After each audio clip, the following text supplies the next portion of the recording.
In today's video, I'm going to teach you how to filter with color in Excel. We will walk through each click together so you can follow along even if this is your first time using filters. First, launch Excel in your device. When Excel opens, you should see either a start screen with templates or a blank workbook in front of you. If you land on the start screen, you can stay there for the next step, since we are going to open a file that already exists. Next, open an existing book. Use the Open option so you can browse to the workbook that already has your colored data. Once the file loads, you should see your sheets listed on tabs at the bottom and the data in a grid of rows and columns. Make sure you are on the sheet that contains the colored cells you want to filter.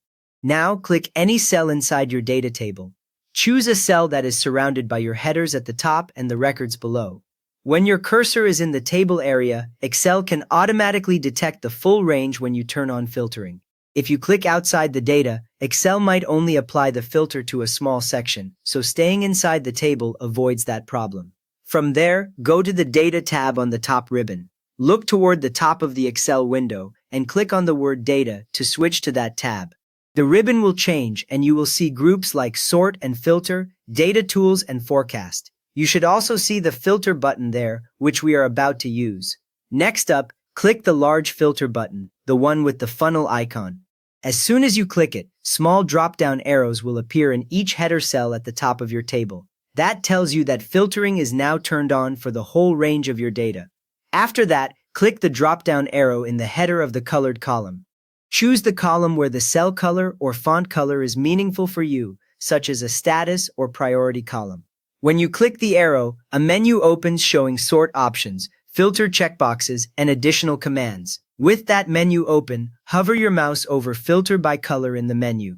When you pause your mouse on Filter by Color, another side menu appears. This is where Excel lists the different colors it has detected in that column. If you do not see Filter by Color, it usually means that column does not actually contain any filled colors or colored fonts.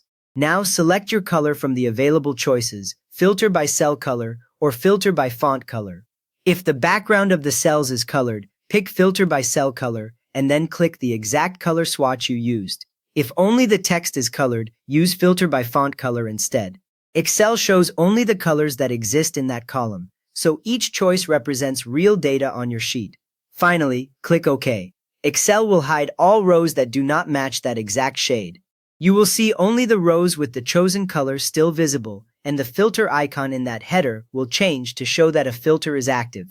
You just learned how to filter with color in Excel to focus only on the rows that match a specific cell or font color. So if this saved you time, give the video a quick thumbs up and, if you like tips like this, feel free to subscribe.